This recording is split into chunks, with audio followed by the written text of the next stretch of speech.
equipment, all the boards, rentals. We got more coming. I got a whole stack. Hello everybody, Phil here at Pro Surf Blog, bringing you some epic surf news. And today we're down with Cory for the last segment of these episodes. Today we are going to talk about Whitlock Surf Experience. Hello Cory. What's up guys? Good to see you at Virtual World.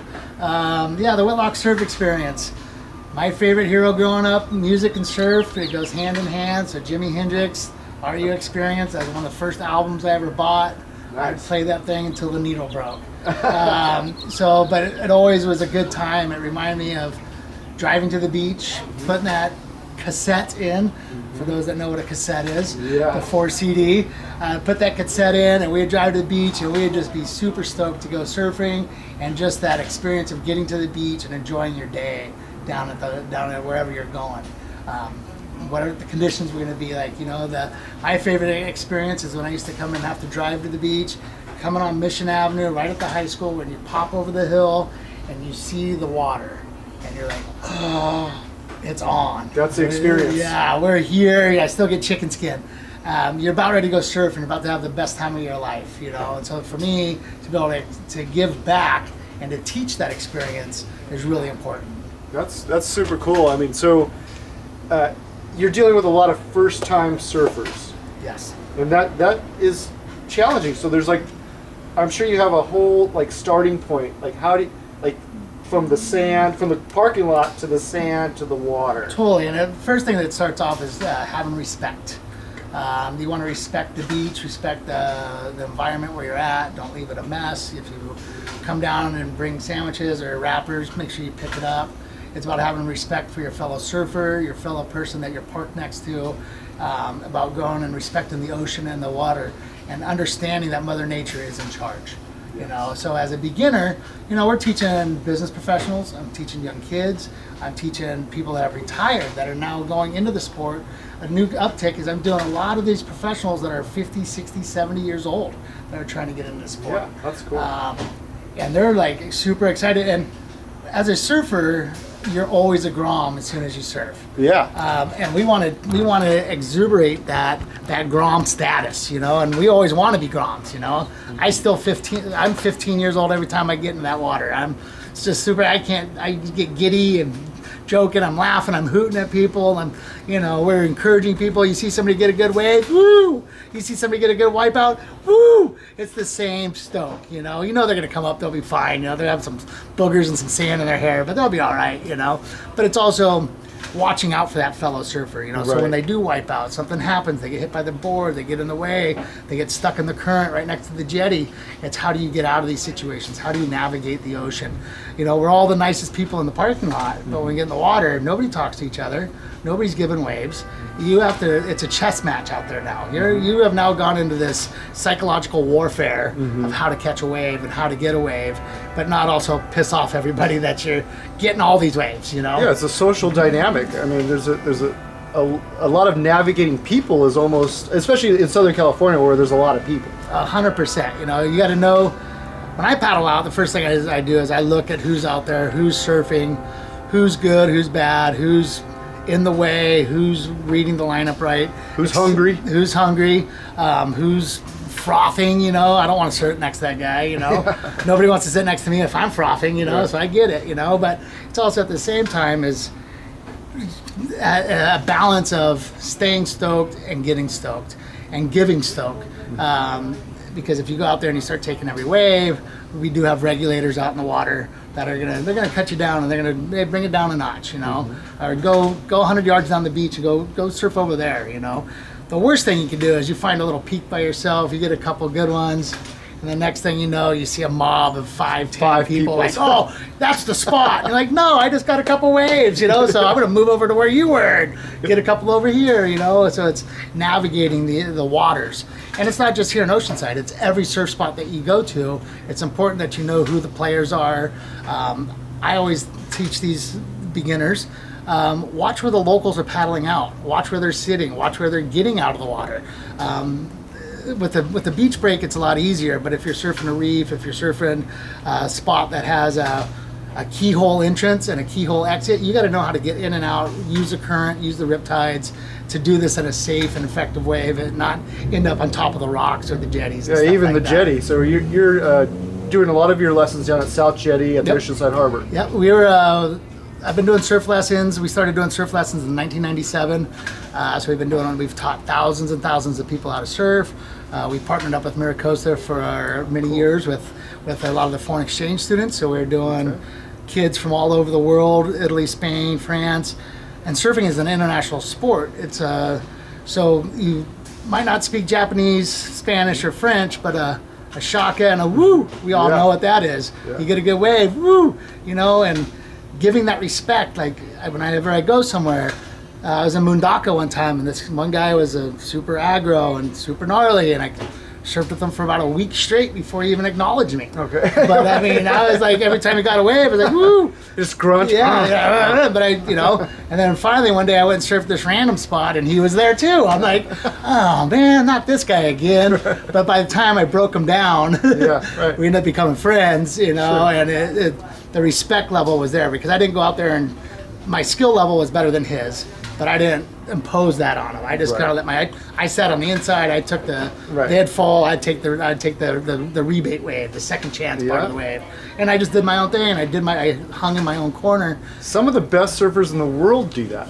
Yeah, you got to know, because if you're in the lineup, like I said, it's a chess match. If I'm going to sit at the peak, like look at Snapper for example. There's one takeoff spot in front of the rocks. Those guys are out there and they're eating each other alive. 9 times out of 10, they're going to fall right after the barrel and right after the rock or right in front of the rock. Now you got the whole rest of the wave that's wide open. So am I going to go rub shoulders with those guys and try to get a wave or two? Or if I sit on the inside, I can get 10 or 12 waves, in my session, and just pick those off. And then once you start picking those off, they start seeing you surf. And they're like, oh, that guy he knows how to read the wave. He knows what he's doing. So now you start getting that head nod of, they might not be welcoming and warm and fuzzy, but they're like, there's a weird relationship between a good surfer and the ocean, where if you're sitting on the peak and you've been getting waves and all of a sudden a better surfer comes out but decides to play that game, sit on the inside, the ocean seems to all of a sudden switch and give the inside guy all the waves, and it's there's something to just reading everything. If you are learning to surf, you definitely don't want to come with somebody like me. I mean, I know how to surf, but what I'll do is I'll take you straight out to the water, put you probably on a shortboard, a hard shortboard, put you there. We'll get started. You'll start to feel comfortable, and then I'll start noticing there's some waves right here that I think I can. I'll leave you there for a second, and I'll paddle over here, get some waves, and next thing you know, I turn around and you're rolled up like a churro on the beach. And I don't know if you're a boyfriend, girlfriend, husband, wife, couple, you never want to teach the significant other how to surf. No. You will end up in a fight all day long, and it's not a good thing. So that's where we come in, the surf lessons. We're going to teach you the right way. We've broken down the art of how to stand up, how to catch a wave, really make it on the inside. We don't get people, unless it's their skill levels, and after a few lessons, we'll start doing more surf coaching and surf as a surf guide, I would call it. And that's how we start working them from the inside to the outside. But the first thing you never do is you never paddle them straight to the peak. I'm not gonna take my guys out and like pumping day at South Jetty. South Jetty's firing. I'm not going to pull that guy out there. I'm going to stay on the inside. We're going to be knee to waist deep in the water. We're going to be catching whitewater. We're going to be catching reforms. And we're going to learn how the currents work, the tides work, where to sit, watch the good surfers, and watch where all the waves break. Because a lot of the knowledge is learning how to read the waves and read the conditions of what the day is. Because every day changes. It changes every wave, every 10 minutes. But every surf spot has its own personality. And it takes a couple years of surfing every spot to understand what that personality of a wave breaks like. So what about like a surfer who's, maybe you've learned it, you get to your feet, right? And let's say you're getting to your feet, most of the time, but have other things to still figure out. Can they still come to Whitlock Surf Experience?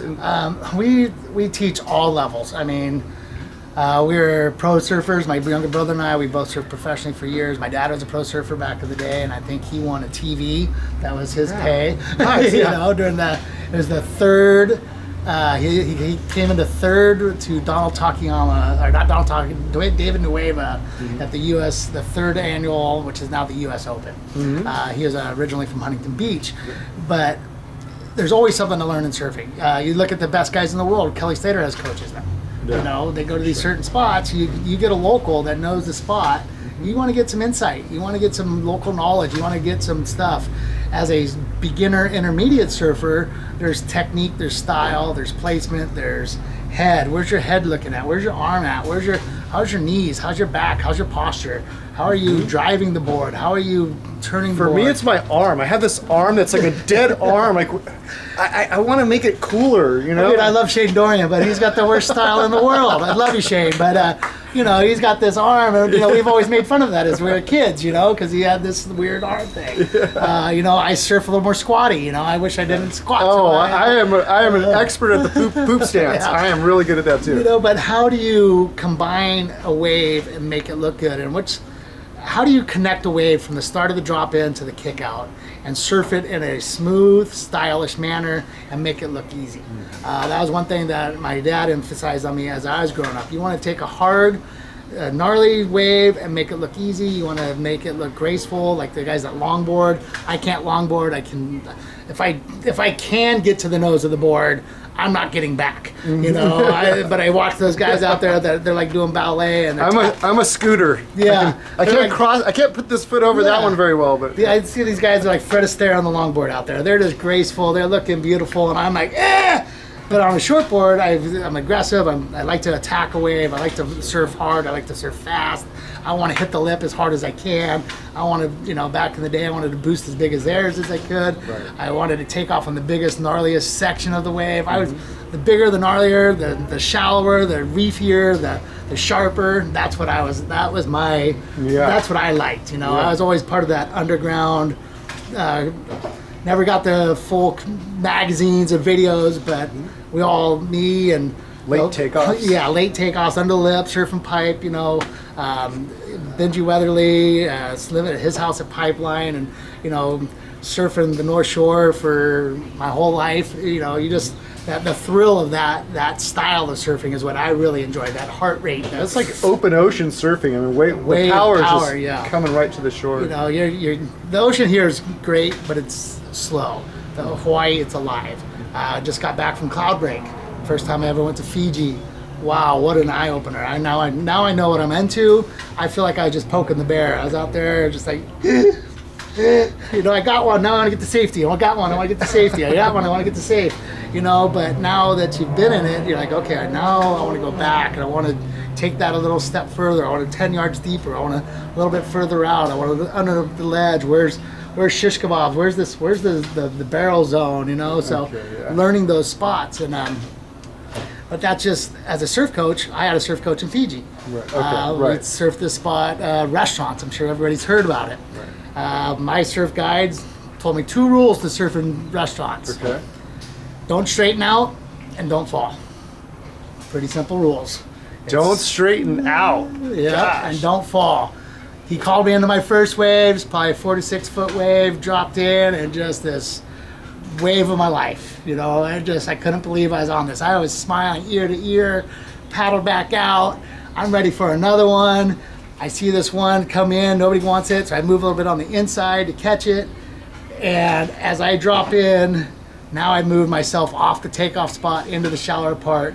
As I dropped in, 2 huge coral heads, as big as beach balls, bloop, bloop, bloop, bloop, come out of the water as I drop in. That's distracting too. You're trying to stay focused. That's right in my line. So I had to straighten out, roll on, right. Breaking rules. Don't straighten out. And I don't know how I did the ultimate sharpest U-turn around this rock, squared out, right through the back, and just butterfly pufferfish paddle. Just you know, came out. You're like, oh my god, you know. A couple hours later, we're surfing. There's only a couple of us out. This other surf guide that was from Tabarua, he's paddling out, wave comes, he ditches his board, he gets smacked in the reef, splits his face all the way open, almost rips his lip off. Gosh. I pop up, he's like, my lips, I'm like, your head, you know. So I get him back to the boat. No, there's no first aid kit, there's nothing. So all I had, thankfully, the boat that I went had my backpack in it. So I grabbed this towel out that I had and I just pressurized them, got on the radio, we got him back into Tavarua, got him saved. Ended up having 28 stitches right through here, almost lost his eye. His lips were completely... And they do the stitches right there on the island? Right there on the island, yeah. But that's just to show you, even the surf guides that are there all the time, there's always something can happen in the ocean. I heard they use a square needle too when they do stitches there. Oh, I don't even want to know. Just kidding. Spoon maybe, I don't know. But so that was just a super eye opener. So as a surf instructor and a lifelong surfer, and having my fair share of rescues and injuries in the ocean, knowing what to do and how to not panic, how to approach the situation, how to get this person back into the water, into a safety, and get them into proper medical care. Yeah, and you're right there where you're at South Jetty. There's a lifeguard tower there, so you have a good relationship with the lifeguards there. Of course. And we don't have reef in South Jetty, but we do have the jetty. Yeah, I've pulled people off the rocks. Great surfers. We're always kind of pushing the limit in front of the Elwab right there, and you get that bowl, you might get pushed up on the jetty, a little rock. We got some barnacles and stuff. Get a little more scraped up. You're not going to get it's not as sharp as say Hawaii or Fiji or anything like that. But you still got to have respect for it. When you start getting I've done this a million times, and you get a little more cocky, that's when Mother Nature is going to smack you down and kind of show you who's the boss out there. I like to usually walk out, by the jetty versus some people will like to walk on the jetty and then jump off. And one time I did that. I mean, I've done it a bunch of times, but one of the times I did that, I wasn't paying attention to all the elements around me. Jumped in, conk, and hit the bottom. Luckily it wasn't my head, but the board. I felt like such a kook. Yeah. When I was in high school, my older brother, we drove one day down there. My brother's brand new. This is right when quads came out too. This is a glass on quads. I love quads too. I love twins, but I love quads. The quad is the twin, then the thruster, and the quad. Those all came at the same time. But we got down there and the waves were, South Jetty was firing. Oh. It was firing. We run out, the jetty's changed a lot. There used to be a little cement pathway that you'd run out. There's some signs and now it's got that's all shifted and fallen in, so it's really tough. And so City of Oceanside, we need to do something about that walkway up there. Oh, that'd be Anyways, goes to jump in, mistimes the wave, lands on that rock, breaks two of his fins off. Oh. Needless to say, I surfed for about 3-4 hours. I got a lot of great waves. My brother had to sit on the jetty. You didn't get out and let him take turns with the board? Hell no. Like you said, when we're in the water, there's no friends. There's no relations. We're brothers and stuff, but at the same time, if you can't burn your brother, I don't know who you can burn, That's true. But Spray him. I used to ollie Ricky. Now he's stuffing me, Yeah, he's a legend, right? It's circles of the coin has flipped, Now he's pushing me, and as I'm trying you're getting older, he's like, no, you go, so having that person there to push you to surf, but having that knowledge of jumping off the jetty, you got to time that wave, and you have to know where to jump, and there's a certain steps that go down and where to enter the water. You said you like to walk out there. I don't like to touch anything under the water. Oh yeah, no. So I've got this trick. There's no science behind it, but the tip of my board as I'm walking, and I try not to be obvious about it because I don't want people to notice what I'm doing. But I tap the water in front of me. I don't like to shuffle too much either for stingrays, but I just kind of like to tap to just kind of mess with the water. Yeah, I'm coming. And I don't know, it's like a superstitious thing I do. I wax on this way. We all got our ways of how we do things in the water, and if you break that thing, you're like, oh, that's why my session sucked, But for me, I am scared to death of the stingrays out there. We've all been hit. We've all been part of that stingray club. No, let me tell you something, Cory.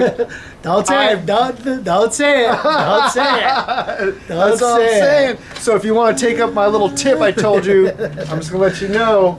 But if I did get hit, I would be whining and complaining. I just know it. I'd be the worst.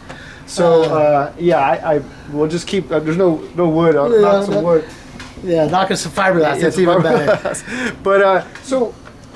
Cory, or the Whitlock Surf Experience, how many people are you taking on at a time? If somebody wants to get a lesson, they can go online or come into the shop? Yeah. How does all this start off? Well, you can definitely, give us a call first. Let's book it. Let's get it booked. We like to do our lessons in the morning, 9 to 11, when the waves are good, weather quality's good. Plus, we also, after surfing, we all want to get on with our day, go get some lunch, and do other stuff. Yeah. But yeah, come on in, book us online. Beginners, intermediates, advanced surfing. We can do groups up to 40 at a time, which I was on the waiting list for 5 years to get the permit. Yeah. The city of Oceanside only issues a few of these permits for the city, which I'm glad that they do. We have to regulate this, otherwise it would just be a free-for-all. Right. It already is. We have a few groups that we all work together. Me, John Daniels, Duran Bar. We work the harbor. Yep. We all have our different surf businesses, but we all work together and we respect each other in the water and what they do. John's out there with the kids, coaching and doing the Competitive surfing, which is more like being a professional baseball player and football player. You got to get those reps. You got to get that, because if you want to be a free surfer, you have all the time in the world. But when you put a clock on it and you have 15 minutes, 20 minutes to surf a heat, you got to have a strategy. You don't just go out there and start catching waves. So I have more, I have more beef with like John's kind of coaching, because what you're doing is the beginners, man. I'm not sweating the beginners, man. You guys can get at it on the shore break all you want. But John's got these groms out there. They're running, doing push-ups. They're smoking me in the water. That's our next generation, and we want those kids out there. We want those training, and if you want to be a professional surfer, you have to put the commitment in. Not even just a professional surfer. If you want to be a good surfer, halfway decent, you got to put the time, you got to put the energy in, and you got to commit. But John, he definitely, his kids are out there. They're right there, and they're catching waves and stuff. We're on the inside. We're knee to waist deep. Our biggest thing is we want to teach safety first. We want to respect the other surfers, and so as we're teaching. Now, granted, it depends on the customer. Like, we get a lot of people that come from all over the world to San Diego to come for vacation, and we are Oceanside is becoming one of the top vacation destinations in California. Yes. And thank God that our town is embracing this, and we've done it in a great community style. But these people, if they're just going to come in, get a couple waves, get the photo, do the shakas, then go on for their day, that's great. We want to teach them to have fun. If they live here, maybe they're moving down here, they're changing a career path and they want to start surfing. We're going to show them, and we're going to work with them, and we have a Saturday surf club that we do, and it's at all ages, so we have a lot of business professionals from 6 to 60 years old that participate in this. We go over some basic stretching, some basic conditioning, paddling, technique, turtle rolling, stuff like that. And then you get to network with other surfers, and some that are probably in your range of skill level. And, 100%. And knowing more people, knowing more surfers is a really good asset for any surfer. That it's because you're gonna have respect and you have a friendship already and a kinship. If you go down to San Diego and there's some spots down there that you pull up to South Mission Jetty, I don't care how good of a surfer you are, you're not gonna be welcome. You're not gonna paddle out to the peak and think you're gonna get a wave. There's some enforcers down there, they're gonna blah, blah, blah. You're gonna hear some barking, You paddle out North Jetty, Seaside. Even South Jetty. I mean, we have the locals down there that have been there and they put their time in to be able to surf that wave. Because when that wave gets good, whether it's the right off the jetty, it's the left off the jetty, it's the Tower 12, Tower 10, condos, all those spots, you have guys that they religiously surf there, and you gotta know who. If you're taking the lesson, 9 times out of 10, I'm gonna know them, and you're gonna start to be a familiar face to that person in the water. They might not be as friendly at first, but you'll start like, you'll get that grunt. If you get in their way, they're gonna bark at you, but that's better than being slapped. Yeah. I mean, back in the day, they just come up and break your fins off and slap you and punch you in the face and never surf here again. Yeah.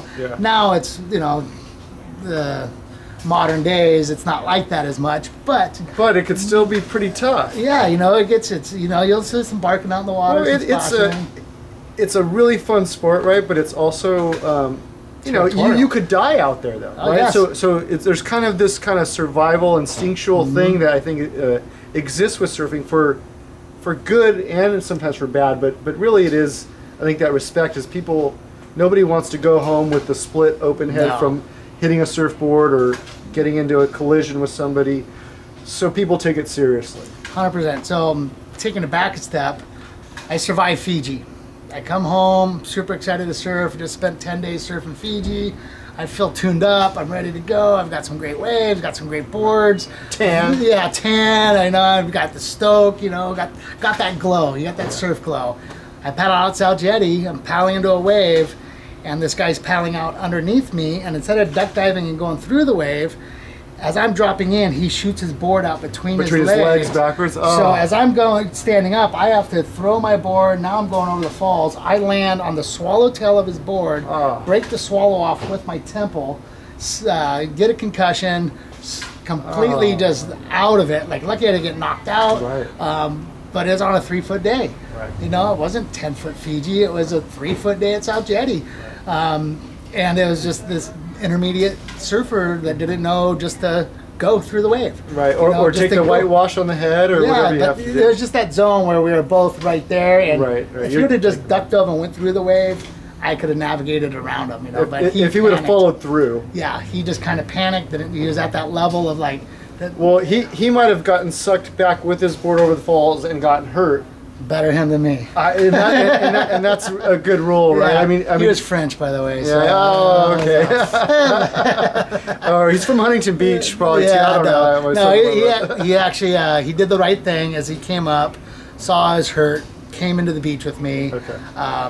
Helped me get to my car, made sure I was okay. That's really awesome. And that's what you want to do, you know, whether you're right or wrong. If you see an injury, you go and you help and you want to get to the shallows as fast as you can. An apology goes a long ways too. So 100%, you know. Ask my wife. That's right. I apologize every day for stuff I don't even know I did. Yeah. But it's just having that water awareness, you know. So when you're in the water, you want to know who you're surfing with again, but that mental awareness of where the waves are, where the dangers are, where the good surfers are, where the beginners are, you know, and just being aware of your surroundings. And that's probably one of the number one things of being safe in the ocean. Sure. Knowing your limits. That's one of the main things that I can't emphasize enough. That one, I see that one violated quite a bit. Every day, you know. You get a couple days on your board and like, oh, I got a new board. I can't wait to get to the outside. Surf line fires you up. Yeah, you know, now you're outside and, you know, these south swells, you know, we have 10, 15 minutes sometimes in lulls. You're like, oh, it's flat. Now you find yourself on the outside, all of a sudden the 6-8 foot south swells start pumping in. You know, they come in a series of 5 to 10 waves, and you're in the impact zone. You're in the detonation of the ocean, and you got to figure out, how do I get myself to safety? How do I get myself in? So part of the rules that we teach is if you're in the ocean and you find yourself, you're kind of that mid zone, paddle to the blue. Paddle out, get past the waves, get to safety. You can sit on your board, you can flag somebody down, you can time the wave, so that way after those sets subsidized, you can now paddle in. But one of the main things that I know of when I'm in that kind of situation is as I'm trying to get out of trouble, there's one thing that I know that goes to the beach, and that's the white water.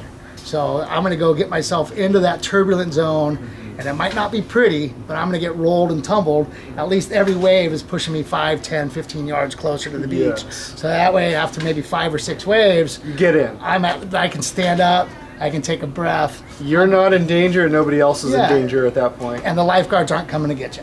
Right. The lifeguards don't save surfers. Yeah, you know, save I think lifeguards. I find myself on these days you're talking about, and I'm trying to keep tabs on people out there like you were talking about, right? And if I see somebody on a bigger board who I think might be a little squirrely, I'm trying to figure out how big that board is, how long the leash is, because if they're in front of me and they're paddling out, everybody's trying to get over the next wave, and I can see they're not paying attention to who's behind them, and if they ditch that board, I don't want to be anywhere near that, so I'm kind of trying to stagger myself a little bit to the side, or trying to...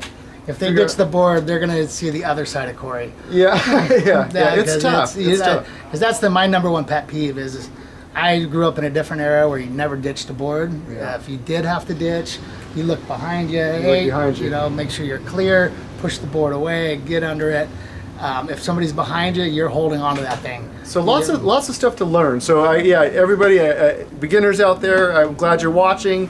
And I hope you take advantage of surf lessons. Yep, come and see us. It's the best way to advance your skill level, I think. From what I observe as well. Yes, of course. Is if I learned the hard way. I just went out there and did it, and it took me a long time. So if you do it on your own, I call it the 2 to 3 year learning curve. It's already going to be, surfing is already a 2 to 3 year commitment before you even get mediocre, decent. You know, before you even can call yourself a surfer, you got a 2 year learning curve. We can kind of speed that up a little bit by doing the lessons, getting you to your feet, getting to your stance, your style, stuff like that. But there's no lessons that will never take away from time in the water. Right. You have to put your time in. You have to put your sacrifice in. You got to scare yourself.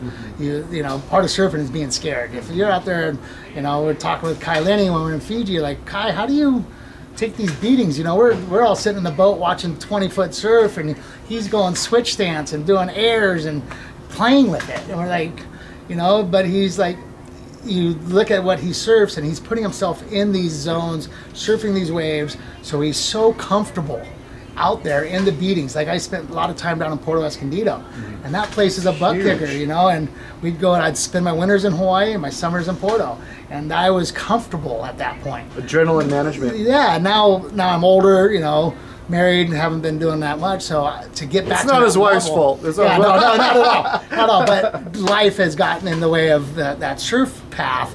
So I'm not going to go to Porto and think I'm going to paddle out on a 10-foot day and I'm going to pick up right where I left off. No, I got to start back at the harbor. I got to surf when the waves are big, small, medium.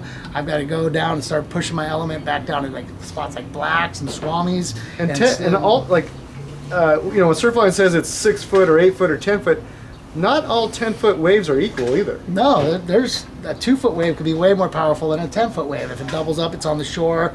You know, I taught Junior Seau how to surf when we were younger, and when he got out of football, my surf school was in front of his house, so we became surf buddies. And I remember him walking out. I met him, and I was just like, "Hi, Junior." Yeah, you know? he's a beast. And I remember he has his surfboard sideways, and he's walking into the ocean. And he lived right there at Wisconsin Street, you know, right at between Tyson and Wisconsin. And he's walking out with his board. Summertime surf is probably 2 to 3 foot on the outside, crumbly, but the inside shore break, where it had the trough and it double up like Huntington does, and it gets that powerful little bowl. He's got his board sideways, and he's walking out, and that wave hits him with that whole 9-10 foot wide board this way. I've never seen somebody get. He came up, said he got hit harder by that wave than he did in the NFL. And that's saying something. You know? I believe it. He got floored. I'm like, yeah, Junior, instead of this. Sure. Be skinny. Go into the wave, you know? Yeah. So, again. It's like a boxing or MMA fighting. You want to stay skinny. Yeah, you know, you don't want to, I don't, come and hit me. You know? No, that's, I'm going to try to make you hit me, you know? So, and that's why, you know, learning that kind of stuff. I mean, there's just so much idiosyncrasies into learning how to sport, how to carry a board, how to push a board. You know, people are like, I want to duck dive. I'm like, well, you're not going to duck dive an 8-foot surfboard. You got to learn how to turtle roll.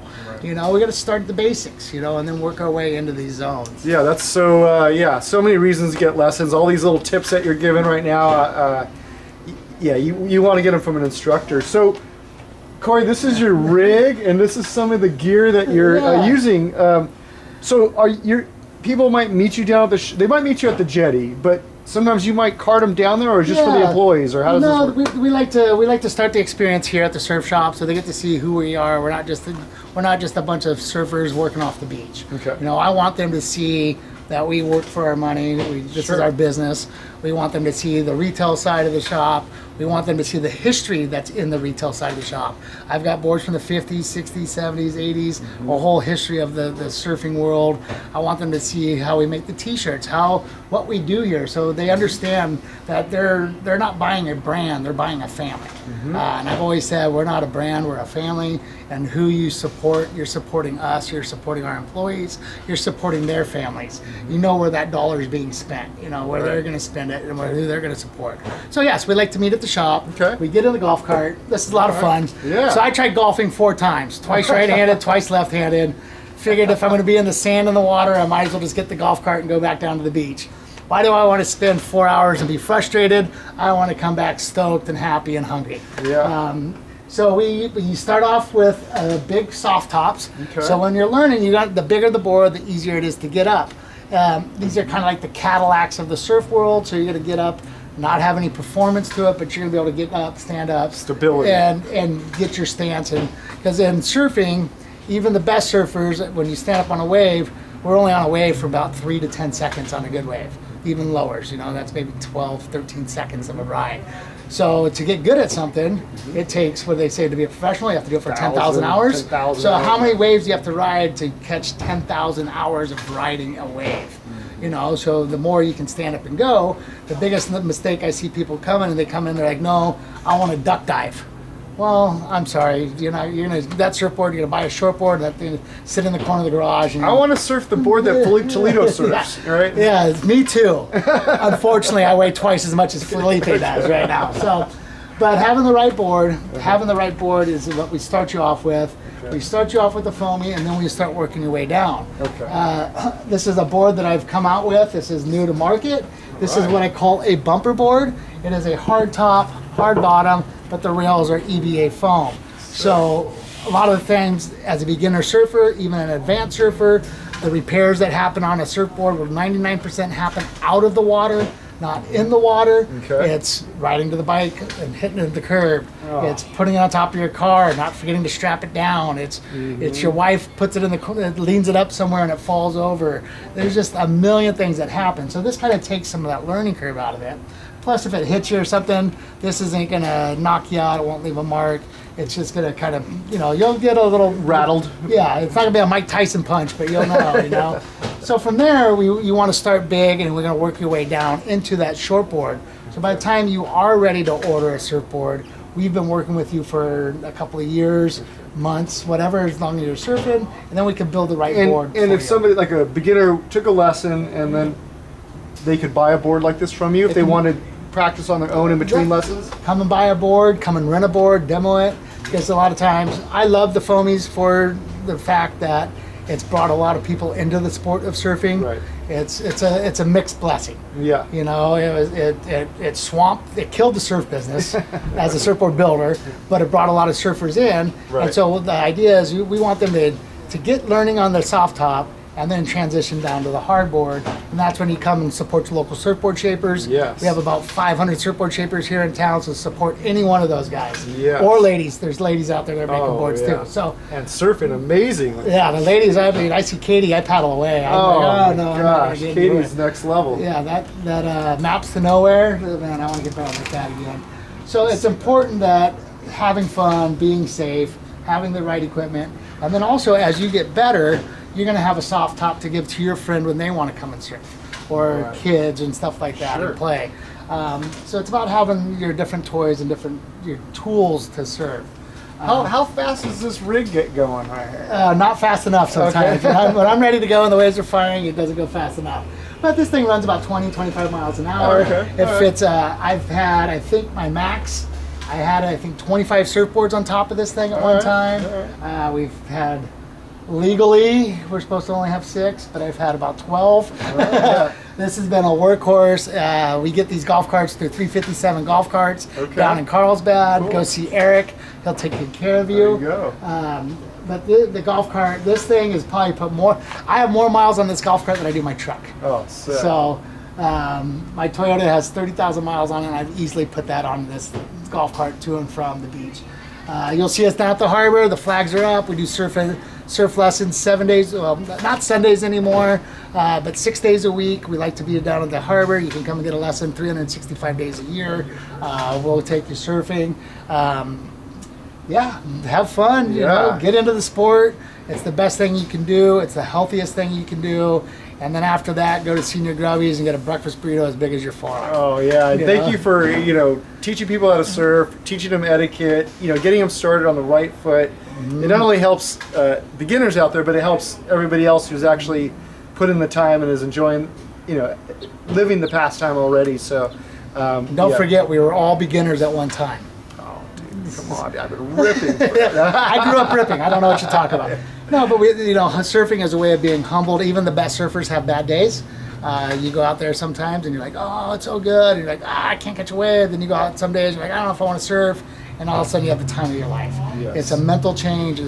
For me, it's not just the sport of surfing, it's the mental, it's the physical, it's the spiritual, it's the whole ambiance of the whole ball of what I want to do. You know, The science, Mother Nature, and the science of it too. well, yeah.